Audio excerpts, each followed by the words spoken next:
Welcome to HortTube. My name is Jim Putnam, and in this video I'm going to be interviewing Buddy Lee. He is the inventor of Encore Azaleas. This is take two, and it's my fault. I shot this video a few months back in Louisiana, and I didn't do a very good job of it, but I'm going to show you some video from his nursery while we stand here and talk. I was going to call that video The Plants with No Names, and I may still call it that because he has a nursery with plants that he's been breeding that have no names. He's not only responsible for Encore Azaleas, which there's 31 varieties and growing. I think there's, what, 2 more next year? Yes. Or in the next year and a half that are being added to it. But some other plants that I've talked about on the channel, like Jubilation, Scent Amazing Gardenias, Emerald Snow, Laura Petalum, and Golden Oakland Hollies. 2 new Distylium that are being added to the collection that I've just shot. These are beautiful varieties. This one's called Jewel Box that he's holding right here. And then Diamond Spire gardenia over here. This is an upright narrow one. This one's going to be a big hit. It's coming soon. And then white wedding hydrangeas. So I'll let him talk now. But how did you get started in the plant breeding business? Well, I've always kind of, was attracted to plants, and I guess at an early age I was collecting seedlings and just looking and noticing the difference in plants. I grew up on a dairy farm and a beef farm, beef cattle. And so I was outside a lot. I was just, I was just attracted to them. And when I was about 14 or 15, well, actually it was 15, I started working part-time at a wholesale nursery in production and at Folsom Nursery in Louisiana. And they just kind of let me, it was hard work at that time, but I got experience to a lot of different production in azaleas and stuff like that. Okay. That's kind of my start. Okay, all right. And then did you just continue in plants, or did you have a? Well, I continued in plants. I did several things. I'm a registered RN nurse, wow. And I worked night shift for about 10 or 12 years. The night shift gave me the ability to work during the daytime, so with maybe a couple hours of sleep. But besides that, I worked in a couple other industries and stuff. But the horticultural has always been there. The plant breeding. And so in 91, well, I had a production nursery, but in 91, my wife and I decided, since I like plant breeding and stuff like that, that I would go completely and just work with plants. But now the breeding started a lot longer before 91. Okay. And does that include, was that azaleas mostly you were working with? Well, azaleas was the main focus, but I was selecting a lot of different plants and looking at a lot of different plants. Right. So we've talked about this some in the past. How long was this process that led you to find an azalea that bloomed 2 or 3 times a year? What was that? Well, like I said, I was in the nursery business growing azaleas, and it was highly competitive at that time. Yeah. And so, mostly it was concentrated on spring blooming. Right. So I was just figuring, thinking, well, if I could get the azaleas to bloom in the fall, that, I could have an edge on it. Even though the thing about it was, there was azaleas that had sporadically bloomed in the fall. Well, right. There's several. And so I started collecting all those, but there was just one problem with them when you got them. Their timing was off. Sometimes they'd bloom in September, sometimes they would bloom starting in November. Right. And so, and it Cold was could just have an effect. It was kind of hard to grow on for a market, Right. And so I saw, talking about the breeding on the azaleas in particular, I guess it's 81 or 82, I found my friend had he had a evergreen azalea that came from Taiwan. Okay. It was a summer blooming. Okay, gotcha.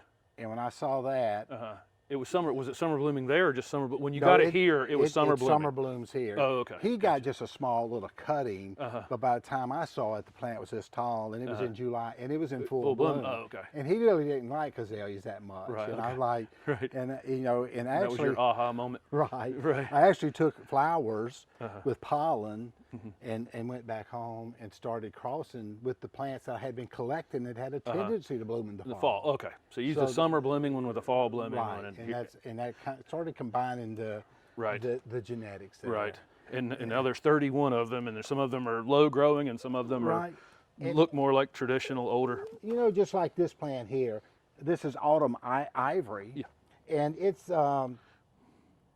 It's a low-growing compact plant. If you know, there's numerous hybrids of evergreen azaleas, and one of them is a Satsuki or Satsuki. Right. It's a Japanese azalea. Yeah, that's exactly what it looks like when I see it. And a lot Yes. of, well, this has Satsuki blood in it, or lineage, or genetics. Okay, got you. And that's, you know, some people will think that the Encore azaleas have the same Right. genetic Well, material. I can, you know, I've done azaleas as long, well, you've done them longer than I have, but I've done them long enough that I can tell them without flowers on them what they are. Yeah. And so when I start seeing these without flowers and I go, oh, that's an, you know, this is an indica, this is a Satsuki, or this is a Karumi. yeah, Karumi. Yeah, something I can, believe it or not, kind of tell. You know, the Yeah. rounder leaves or the more pointy leaves that you've used lots of cultivars. That's right. Okay, but, gotcha. But you know, a lot of people think it just came from one plant breeding, but it's very diverse. It's Okay, right. all the Encores, and that's why you get different sizes and shapes. Like this one here is a mounding, Right.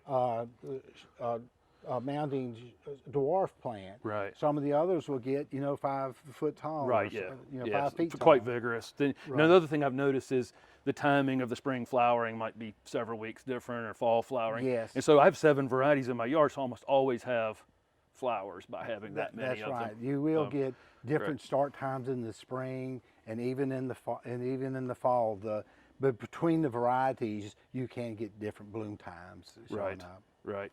So, what led you into these other? Well, I was actually doing woody ornamentals other than azaleas at the same time. I just had a deeper focus on azaleas, but Right. anything anything that's any kind of woody ornamentals or native plants, I've always Right. thought, how could I improve Yeah. it? You've or done make work it with native azaleas too, deciduous Oh, azaleas. yes, I did yeah. a lot Is that solar?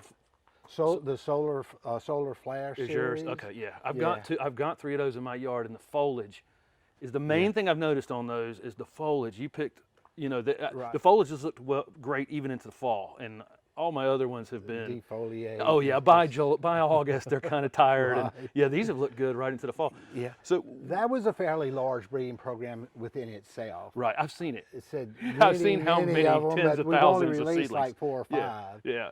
But they're heat tolerant. That's one of the Right. good aspects of it. And you're breeding them right down on the Gulf. I mean, in Right. Louisiana above New Orleans. Just New Orleans. Yeah, Okay, it's, gotcha. it's Gulf South. What are you looking for when you're plant breeding? How are you, in the testing and that kind of, what type of things are you looking for? Well, I always just look for a very good a plant that's a good plant that has a good root system that can tolerate heat and can tolerate cold. Just like today we were talking about different plants that I brought over here for further testing. Right. One of the things with this heat this year, one of the things I looked at, was web blights. Right. Because I don't spray any kind of chemicals on my azaleas, and a lot of them will get web blight, but you'll see ones that have some tolerance. Right. Just a lot of different aspects. Yes, The bloom can be the major Right. thing, but you Right. got to have a good plant to have Right. the bloom. And I guess by not spraying, you're really testing. The plants Right. You're stress testing. You're stress That's testing. stress testing. And by planting them in the ground. in the ground, and Do you see a difference? But are some of the plants just great container performers, and then they just crash in the? Well, I've seen, just recently I have a new plant that I've been wanting to release. It does extremely well in the ground, but it doesn't do that well in the containers. Oh, okay. So it's the So opposite, you and there can- are that too. There Yeah, are that. yeah, You can yeah. have ones Right. that do but you need to you got to test them. You got to look Right. at them, and if you see a plant that has very weak root system, you got to plant this big, and you repot it, and say you have 20 or 30 plants, and every one of them have weak roots. Well, it could be root rot, but if it is, you probably wouldn't want that plant anyway. Right. But it just weak Right. roots. It's a lot of things I look at. Right, and they have to be. I mean, I would imagine that the nurseries have to be able to produce them too. It has to Yes. be. Some things are just difficult in a nursery environment. And that's another thing I do. I do propagation, and mine goes into a production area just like you would have at a big wholesale nursery. Right. So it gets that same look, Right. that same treatment, like mostly not mostly full sun, Right. because that's what most production nurseries do now. Right, and most of the new housing is Yeah. all clear cut. That's know, right. very open space. Are you? Where are you now in your plant breeding? Are you slowing down, or are you just wide open with it? Or? Well, I keep saying I'm gonna slow down, but then I have more and more plants. So, so that's yeah. I don't know I if have that's the same slowing down. If problem. I just got hyper and I'm slowing down from that or what. Right. But this year, I mean, like I guess I did less talks this year. Okay, You know, gotcha. since April, but we have been working. You know, I mean, just selecting and actually, you know, it gets to the point where you have to make the decision to throw stuff away. Right. I cannot possibly keep it. You just Right. you get you know, you just get so much going on. You start making bad decisions. You can't Right. pick the right plant. You may throw Right. away the best plant, but that's just the choices you have to take. Right. On something like that Distylium, this will be the last question here. On something like that Distylium, how many plants do you think you looked at Well, from the original seedlings? How many did you go through till you end up with that one?